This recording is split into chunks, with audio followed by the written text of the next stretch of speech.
I, a 38-year-old male, hesitate to share this story on social media. It is a deeply personal story with layers of pain, revelation, and healing that are difficult to convey in a public forum. However, I've come to realize that my experience, though unique in its details, echoes the struggles of many who have found themselves trapped in toxic family dynamics or cult-like environments. By sharing my journey, I hope to offer a glimmer of hope to those who might be silently fighting similar battles. This is not just a tale of escape, but a testament of the resilience of the human spirit and the power of self-discovery.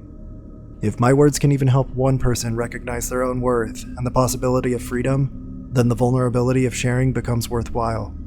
What follows is my truth, raw, unfiltered, and ultimately empowering. The last words often linger the longest, etching themselves into our memories with painful clarity. For me, these words were daggers, each one a testament to the invisible chains I had worn for nearly 3 decades. "You're a traitor, David. You are just like Judas," my father spat over the phone. I could visualize his face contorted with rage in what I was hearing after I informed him I would no longer financially support my parents. "I'm not going to give you my blessing to marry Alyssa," my mother declared, her voice cold and unyielding when I announced my impending marriage. "You're letting demons control your life," my youngest sister hissed, overhearing my conversation with her mother about my wedding plans. "Your life is based on a lie. Get on your knees and repent," my youngest brother demanded during our brief reconnection after 8 years of silence. These poisonous words were just the tip of an iceberg of emotional abuse that had been my reality for 29 years. Many people don't know my family story or why I've been estranged from them for the past 9 years. The truth is, I grew up in a world where love was weaponized, where family bonds were forged in fear, and where the very concept of self was eroded by constant manipulation. My mother, the architect of our family's dysfunction, wielded her influence like a master puppeteer. She'd pit sibling against sibling, all in a calculated dance of control. I remember vividly how she once mobilized the entire family to harass my brother, relentlessly pressuring him to end his first romantic relationship, a girl he was, quote, courting because dating was strictly forbidden. This wasn't an isolated incident either. It was our norm. It wasn't until I managed to break free from this suffocating environment that I began to understand the true nature of my upbringing. Therapy became my lifeline, a beacon of clarity in the fog of manipulation I'd been lost in for so long. It was there, in the safety of a therapist's office, that I first heard the words that would change everything. "David, what you're describing sounds like a cult." The realization hit me like a thunderbolt. I wasn't just from a strict or conservative family. I had been raised in a small cult, with my mother likely suffering from narcissistic personality disorder at its helm. The pieces started to fall into place, explaining the inexplicable control, the isolation, the early years of relentless physical and emotional abuse, the episodes of waterboarding I recall when I was Eli's age, the fear of the outside world that had been instilled in us from birth. Throughout my entire life, we moved frequently as a result from multiple evictions, found this out later in life, and we were all homeschooled. We seldom had friends outside the family, and any friends we did have were very carefully chosen. They could never threaten our tightly held belief system. If there was a possibility of a threat, that person would be cut from our lives forever. Individual relationships never occurred. All relationships were from other people or families to our entire family unit. When my brother Fred and I finally managed to escape, the repercussions were swift and severe. During the year that things began to fall apart, I was repeatedly told that I wasn't even a Christian, and if I wasn't a Christian, there was only one place I would end up: hell. This may not sound like something that would affect you, but to someone who grew up with the belief that everything you did in your life had to please an unforgiving God, and that the horrible threat of hell held you in mental and emotional captivity of guilt and shame, and ultimately control, in every conversation I had with my dad, I had to, quote, prove that I was still a Christian for any level of acceptance. But it was weary acceptance at best, no matter how hard I tried to convince him that I was still a Christian. Every external support system we had, grandparents, friends, even distant relatives, was systematically cut off. My parents and remaining siblings, still under the iron grip of my mother's influence, blocked them all on social media, severing any possibility for the lifelines to the outside world for the rest of my siblings. After 8 years of silence, when I asked my youngest brother how he felt about our grandparents passing, his reply was, "I didn't like them anyway." The extent of my brainwashing became painfully clear as I entered my late 20s. At 27, an age when most people are well into their careers and relationships, I was still seeking parental permission to date. The very idea of romantic relationships had been painted as a path to moral corruption and eternal damnation. My parents had convinced me that my own judgment was fatally flawed, and that I couldn't trust my own perceptions of people's characters. This insidious tactic ensured that I would always rely on them, never developing the confidence to forge my own path or, heaven forbid, leave the family unit. The only reason I was allowed to live 5 hours away in Seattle was because that's where the good-paying job was that allowed me to financially support the family. I was lucky that this happened, as it took 5 years and regular meetings with the pastor of a church in Redmond, Washington, who asked me questions that opened my eyes and helped me see the reality of what I was living under. Again, at 27, I began to secretly date, a concept that now seems absurd for an adult living independently. I confided in my sister, swearing her to secrecy. I was terrified of my parents discovering this, quote, transgression, although she told me I had to tell them. I would when the time was right, but secrets have a way of surfacing, and when I visited my family that fateful weekend, all hell broke loose. The dating intervention that ensued was a nightmare of biblical proportions. After a day of bizarre emotional animosity that I felt from every member of the family, at dinner they used a strange, quote, trick to get me to confess that I was dating. For hours, I endured a barrage of verbal assaults from every family member. Scriptures were wielded like weapons, each verse twisted to convince me that my actions would lead me straight to eternal damnation. The trauma of this experience was so profound that I retreated, abandoning any attempt at dating for a full year. Meanwhile, the financial noose tightened. My brother and I were informed of our, quote, duty to support our parents and younger siblings financially until we married. It was a clever trap. How could we marry if we weren't allowed to date? And how could we refuse to support our family without being labeled selfish and evil? The cognitive dissonance was suffocating. My first attempt at a serious relationship over a year later ended in flames after I introduced my girlfriend to my parents. My mother, true to form, spent the entire visit verbally eviscerating her. It was a harsh lesson, but one that steeled my resolve. When I finally began dating Alyssa, I made a solemn vow. I would never subject her to my family's toxicity. The success of my strategy became apparent when my mother's attempts to dissuade me from marrying Alyssa were reduced to superficial criticisms. "Surely you wouldn't date someone with short hair and tattoos," she said, grasping at straws. "You should be with someone more like me." Her words, intended to manipulate, instead filled me with a sense of triumph. I had successfully shielded Alyssa from the worst of my family's abuse. Months later, when I finally called to inform my mother of my impending marriage to Alyssa, her response was predictable. "I'm not going to give you my blessing to marry her." I couldn't help but laugh. The absurdity of the situation was finally clear to me. "You think I'm calling to ask for your blessing?" I retorted. "I already asked for her dad's blessing. I don't want, nor do I need yours. I'm calling to inform you." It was the last conversation I ever had with my parents. 3 months later, they reached out via email, attempting to gaslight me into believing that they had never opposed my marriage to Alyssa. In the same breath, they tried to recruit me into their campaign against my brother's fiancée. I didn't even dignify it with a response. Leaving the cult of my family was like being born again.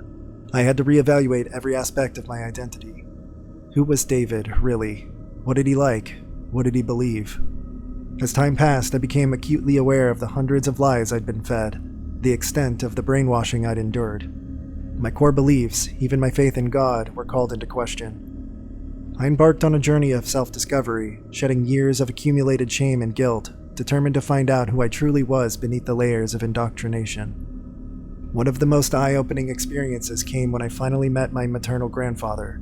For years, he had been portrayed as a literal warlock, continuously cursing my mother and causing her to have violent episodes of spasms and shaking. These events would be, quote, cured through intense, loud prayer sessions, always attributed to the, quote, evil influence of my grandfather or various aunts. Reality, as it turned out, was starkly different. After escaping my family's influence, I was put in touch with my mother's side of the family. In one big whirlwind weekend in Redding, California, I met over 50 relatives, at least 35 of whom I never even knew existed. Not a single one matched the demonic caricatures my mother had painted throughout my life. It was a stark reminder of how deeply the lies had permeated my reality. I consider myself very lucky.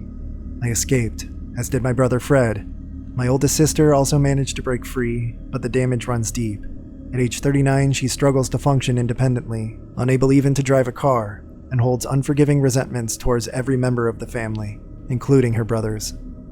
My two youngest siblings, now 33 and 27, remain under even tighter control than I ever was. My parents, having lost 3 children to the outside world, have redoubled their efforts to maintain their grip on the remaining 2. The last conversation I had with my 27-year-old brother this past winter left me heartbroken, realizing how deeply entrenched he was in the family's toxic mindset. I fear it may be another decade before he finds his way to freedom, if ever. The emotional turmoil and abuse I endured for nearly 3 decades have left their scars, but they've also forged my resolve. I've vowed to never subject myself to that kind of manipulation again. I've escaped that life, and I've learned not just how to run, but how to thrive. There's a certain gratitude that I have for my experiences. I've developed grit and the ability to see through manipulation. My story is one of survival, of breaking free from invisible chains, of learning to trust myself and my own judgment. It's a testament to the resilience of the human spirit and the power of truth to overcome even the most deeply ingrained lies.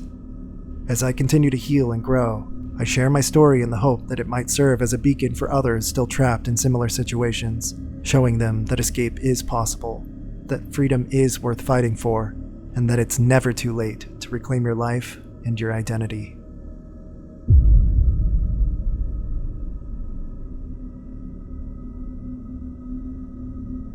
My parents joined a cult in West Texas when I was about 8 or 9 after searching for, quote, the truth their whole adult lives. Long story short, it wasn't that crazy at first. I like to use the frog in boiling water analogy. If it was that batshit insane when they first started going, they wouldn't have stayed. It became a doomsday cult. There were multiple marriages. All the girls were married up by old elders, leaving nothing for us young dudes, so naturally we rebelled. My escape wasn't as harrowing as some others, but my leaving did set up me for saving my 15-year-old sister, under the cover of darkness abducting her from my dad's house and transporting her to my mom in LA, from marrying an elder who already had 4 wives and about 10 kids, who was later arrested for molesting his stepdaughter. Personally, my breaking point was being born with pretty severe flat feet that required surgery, but doctors, medications, and hospitals were considered, quote, witchcraft and sorcery. I got tired of asking God to heal my feet and being told that I didn't have enough faith. That is completely demoralizing and will make anyone lose their religion, especially a 17-year-old. About my parents' reaction, my mom was the first to leave. My older brother, who was still in the church, took her to a bus stop to live with other family members because she had been suicidal about the conditions of living there. Misery, poverty, and squalor will make anyone go insane. I'll never forget the conversation when my dad realized my brother took her to the bus stop. "How could you take my wife from me like that?" "My brother, because I didn't want her to die. She's dead now because she left, and her blood is on your hands." Ugh, I hear that conversation weekly in my head. I guess the thing that floored me the most was hearing that after I left, the cult leader was allowed to have children who were set apart to marry him, below him under his desk while he worked. Completely sick. Oh God, how sick can people be?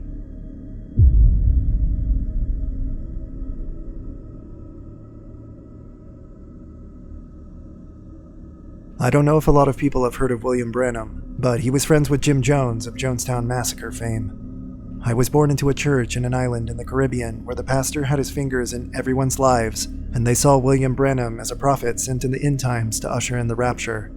Think old school hardcore Pentecostal, but with access to people's finances as well. Well, my parents got tired of that and moved to a state in the Midwest United States, where they had a sister church that was a bit more liberal. The pastor didn't ask how much people made. All of these churches taught that holiness required that women not cut their hair or wear pants or makeup. Men couldn't wear shorts or have facial hair either. Smoking and drinking were explicitly not allowed. I was raised in this and didn't know any better. At 16 years old, our pastor had a vision to move out west, so the entire Midwest church up and left for a state in the West United States. Growing up, my parents were more liberal than most, and I had a very happy childhood. When I reached 18, I was finally allowed to date. Dating is very strict, and they split it into 3, quote, phases, their term. Because of the distance the church puts on you and the other person, anyone dating is really making a beeline towards marriage or getting laid. Most kids are scared of the world ending and ending up in heaven a virgin, so as soon as someone is 18, most people in the church marry. Phase 1 is simply talking to a girl. For most youth get-togethers, sexes are split, and if a guy is seen talking to a girl for more than a few minutes at a time, he better be ready to explain himself to the church leaders. If he likes a girl, he can tell the leadership he wants to get to know the girl better, and they are officially in the first phase. Within this first phase, you're allowed to talk to that specific girl, and that's it. No touching or hand-holding. Phase 2 is when you're officially dating someone. You're allowed to hold hands, but nothing else. At this point, you need to talk to the girl's parents to make sure that they're okay with you dating their daughter. Most parents require a chaperone at this point, since they're allowed to go on dates now. Phase 3 is engagement. At this point, you ask the woman's father for his permission to marry, and then you propose. Kissing is still not allowed at this point. On paper, no one kisses before their wedding day. However, in practice, most couples end up sneaking kisses and more, except penetrative sex, during this point. It also depends on the parents, since some parents are super strict about chaperones and some aren't. I married at 20, which was actually pretty old, but my ex-wife had barely turned 18. We were both kids and had no clue what we were doing. I was required to marry someone in the church, so I had few options as to who I could marry. The local church only has around 100 people, so during church conventions where 1,000 to 2,000 people would gather, it was a veritable dating frenzy. I was very sincere in my belief of the church, and when I married, it was to have kids and to keep the church going. My ex-wife, however, had only started going to the church since she was 13, so she wasn't as brainwashed as I was, and eventually left me for another man. I agonized a lot over this, and eventually started seeing a therapist for couples counseling. Normally you see the pastor for counseling, but since she had left the church, she refused to see the pastor, so I told her that I was willing to go to a regular therapist. She ended up only attending one meeting, and I kept going at first, hoping to convince her to go, but then eventually just using it as regular therapy. The therapist convinced me to follow my passion for Latin dancing. Dancing was strictly not allowed in the church unless it was, quote, in the spirit, which meant you basically marched to music. Dancing taught me to treat women as equals and taught me confidence as well. Before, I was never allowed to touch or hug women I wasn't related to, but during dancing, I learned that touching is natural and normal. I eventually left the church at 25 years old and had my first drink. The church basically teaches you that one drink will get you drunk, so imagine my disappointment at my first margarita.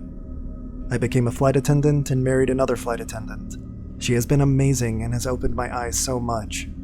I had to learn to make love again, as missionary was pretty much the only thing I knew. We also just started a cannabis-based business.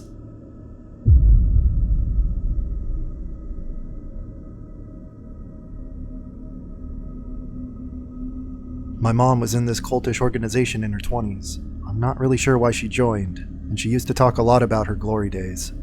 When my siblings and I were old enough to participate, naturally we joined as well. They required you to pay to be there and participate in the mission trips and teachings, which are basically required to maintain membership, and then also required total submission from women to men and the group leadership, and complete submission from the guys to the group leadership. There was lots of hierarchy, and if you don't, quote, hear the voice of God, you're fucked.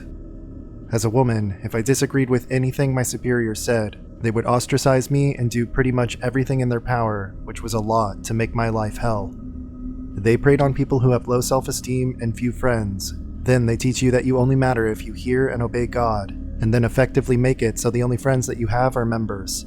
Even though I had friends and good enough self-esteem when I joined, I started feeling pretty shitty about myself and lost almost all of my friends outside.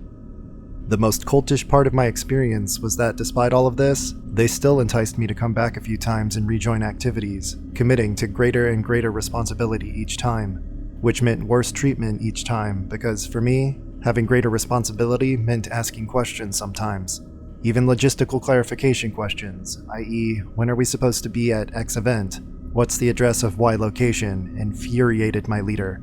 When I tried to talk to his leaders about this, they tried to gaslight me, then ostracize me. On my third time back, I promised myself that I would never return. My brother is still involved, and it makes family gatherings extra tough. My sister would also still be involved if her husband's job would allow him to relocate. I went back one time to see my brother get married to another member.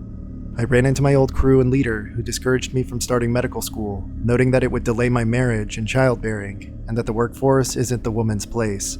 It's a message I've been hearing from my mom for years, and continue to hear every time we talk. It's very hard continuing to be a part of a family that's so deep in this ideology.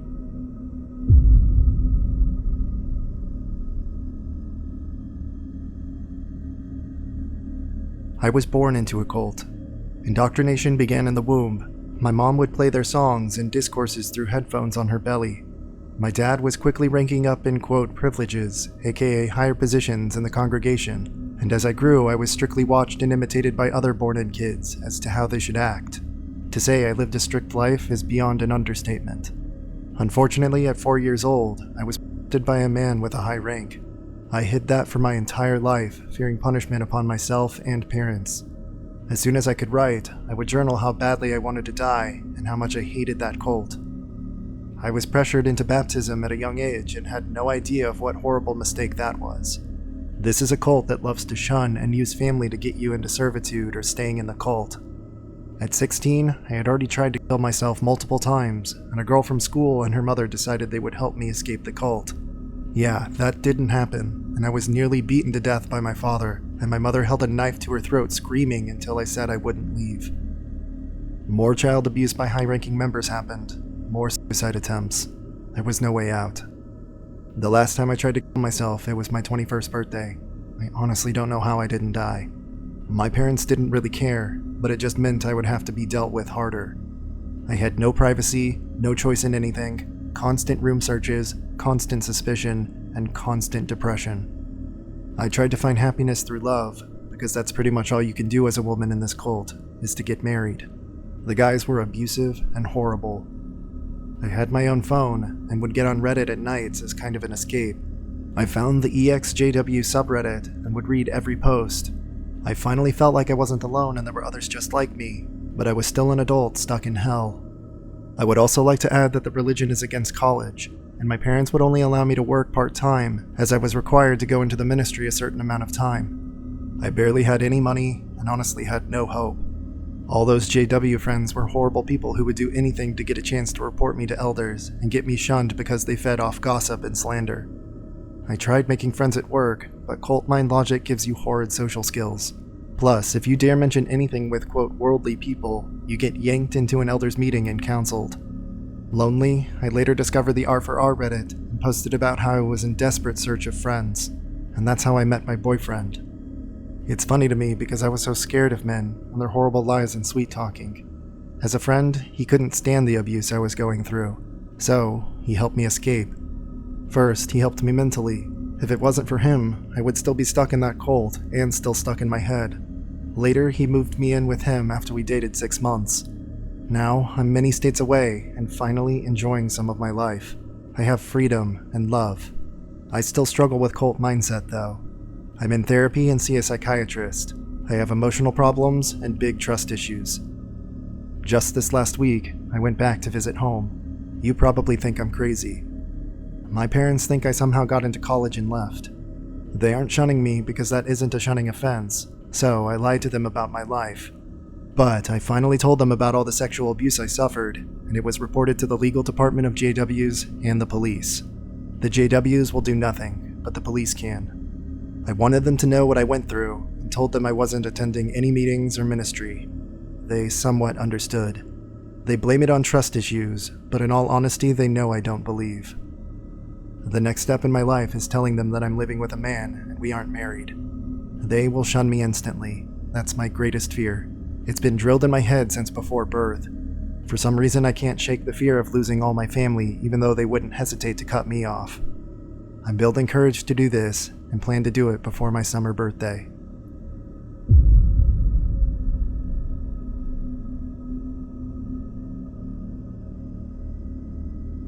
I was raised on a Seventh-day compound in Idaho. Common themes of training included racism, sexism, and moral superiority. Physical abuse and excessive child labor were the predominant training tools. While I did attend public school, I was regularly separated from my peers when they studied certain topics about culture, science, history, and sex because every year, my parents would sit down with the school administrators and my teachers to assert their religious rights and parental authority. I had an inkling that I was a gayish person in high school, but I was actively suppressing myself. I went directly from that to military service. The brainwashing and personal deconstruction from the compound were so very effective that my military training didn't take. I found out in the middle of my brief career that I liked dudes, and I started seeking out dangerous, anonymous sexual encounters in the name of having any kind of validating experience. After receiving an administrative discharge, it took me another 7-ish years to figure out that I desperately needed therapy. It was only after that when I began learning about myself and experiencing our culture. I feel like a foreigner among my own people. Toxic masculinity and religiously found self-doubt still sabotage me sometimes. I'm 37 years old, and there are still times when I hear a noise in the middle of the night, reach for a weapon that isn't there, and then have a brief panic attack that my father is about to come into the room and begin beating the shit out of me among interrogative shouts about why I'm not combat ready. I literally have to warn those that share a bed with me overnight that I might begin shouting at or physically assaulting them in my sleep because of dreams I can't control. It makes having a relationship for very long very hard. About once a year, a repressed memory surfaces, and it could happen at any time for any reason. Anything could be a trigger. I don't get to be anything like normal, ever. Jobs, Christianity, human interactions, emotions, churches, and conflict present significant challenges and are peppered with triggers.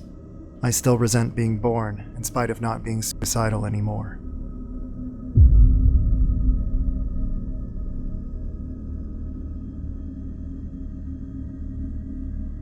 My mom was always into the New Age stuff while I was growing up. She started pretty low-key with things like tarot cards, crystals, incense, etc., graduated to Ouija boards, and eventually channeling. I have memories from when I was like 7 years old of my mother sitting around in our living room with the board and loads of candles and crystals, and she'd speak with a low voice. She was supposedly channeling spirits at this time, although I remember even at a young age not being convinced by what I was sure was a performance on her part. The voices that came out of her sounded like her just doing silly voices. I don't pretend to know her beliefs super well. Mine are pretty pedestrian as well. I like to stick to science. I went balls deep into Christianity when I was in my teens, but I eventually clawed my way out of that belief system and mindset. There were just things that I couldn't accept and could never seem to reconcile within myself. So I guess that makes me agnostic? I don't care. I never felt like I had to identify with a label or a group anyway. My mother has sort of always been a piece of work. She was sent to an all-girls school in her teens, somewhere in Pennsylvania. That's where both her and I were born. And she hated it so much, she devised a plan to get kicked out, which involved sneaking out and getting pregnant with a boy from a neighboring all-boys school. Enter my big brother Jacob. I don't know him well. My mother's family basically decided for her that she wasn't of the right mind or age to care for a child. So Jacob wound up being adopted by family friends. They raised him, and my mother had a very cursory, in-and-out relationship with her first son. Eventually, she went on to have my older sister, Esprit, a different father. Then she met my father, a charismatic jazz pianist who was 25 years older at the time.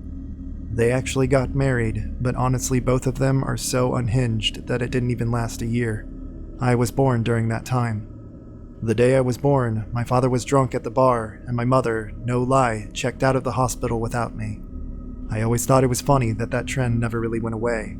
29 years later, and my dad's still drinking his days away, and my mother is nowhere to be found. When I was 9, I'd been living with my mom during the week and saw my dad on weekends. Dad was more fun, drunks usually are. Mom was a control freak. Very dramatic. Anyway, up to that point, I'd lived with her, and we moved a lot. I'd been in 7 schools by the time I was 9, and she couldn't sit still anywhere. Never could make a home. Always on the run. Eventually she had my little sister. Named her Kyle for whatever reason. A different father. She married him too, then left him behind. One day, she asked me where I wanted to live. Apparently she had met a new guy named Mark, and he was really into this new age alien stuff, and she decided she was going to pack up her life and live with him. We lived in Pennsylvania. Mark lived in New Jersey, so I opted to move in with my dad full time. She ended up moving to Jersey and taking my 2 sisters with her. Since that day, and that was 20 years ago, I've seen my mother once. I was 13 the last time I saw her. She invited me to her home in Florida for a week out of the blue. She had changed her name about 5 more times since the last time I had saw her. She was Diana Herhenrieder at birth, took her aunt's name, and went by Katie and Kate. She had a pen name for a while, which was Anya Reed. That always made me laugh. When I was a kid, 2nd grade, I had a classmate named Anya. I remember because I kind of liked her. That's how my mother heard the name Anya. I found out years later that she adopted it for herself. By the time I saw her in Florida when I was 13, she had moved to England and married a man over there named Michael Dean. She'd changed her name from Anya Reed to Anna Hayes, and finally, Ashayana Dean. Michael seemed nice enough. It was after that they got married, that the cult really formed. He was known by the followers as Azartanyan, or something like that. To this day, I have no idea what exactly they preach. All I know is that she holds seminars which are considered non-profit because she's a religious organization, so she keeps the ticket sales she makes. It was about $1,000 a ticket per person per seminar, with 75 to 100 people attending per seminar. She pockets all that money and gets to call it tithing. My mother stood in front of a seminar full of people in Amsterdam in 2006, and she told them this very sad story about me. I was shocked to learn about it. One of her ex-followers actually sought me out and sent me the tape. I was absolutely livid. She said my father poisoned me against her since I was just a baby, that the state had taken me away from my father and put me in a boarding school for kids who acted up. She said that she loved me and wants what's best for me, but that she was afraid of me because I might, quote, burn her house down or something. And what's even better is that she claims to have made something called a, quote, soul contract. You see, the Ashayana walking around on Earth today isn't actually my mother. It's my mother's body. Apparently, Ashayana made a deal, a soul contract, with Katie, my mother. Katie ascended, and Ashayana took her place. She uses this to explain why she's still addicted to cigarettes, or why she's a little distant from her family. She gets to take zero responsibility for her life decisions, abandoning children, defaming their name, and spreading mistruths. That's what I know. My mother wasn't a mother to me, but she taught me valuable lessons about people and dependability. I don't miss her. I was honestly better off. She's a pathological liar, and she's been on the run for her whole life, running from something. Running from herself, I guess. She never stays in one place for too long, never commits to a relationship for too long, and always has an excuse. She's changed her name 5 times and pretends she hasn't. She has even gone to the lengths of blaming the supernatural, rather than taking some responsibility herself. She's claimed to have been abducted by aliens on multiple occasions, even as a child, which was funny to me because I was there during some of these, quote, abductions, and don't seem to remember them. And what's even more interesting to point out is that her interest in New Age stuff wasn't in aliens or extraterrestrials in the beginning, and it wasn't for a very long time. Not until she met Mark, right before she left me. She was more interested in spirits and witches and the occult. She's a very smart woman, very well spoken, speaks very fast and with a certain clarity and confidence that really fools people into thinking she knows her shit. She speaks with a charisma that draws people in. Hitler did that too. She takes in thousands of dollars and pays 0 taxes on it, and gets to travel all around the world to spread whatever gospel it is she spreads. She makes sure that it's all a little too complicated for the average person, convincing them that they basically need her in order to make sense of it, and she bullshits her way through it by sounding like an authoritative voice on the matter. I'm not the biggest fan of my mother, obviously.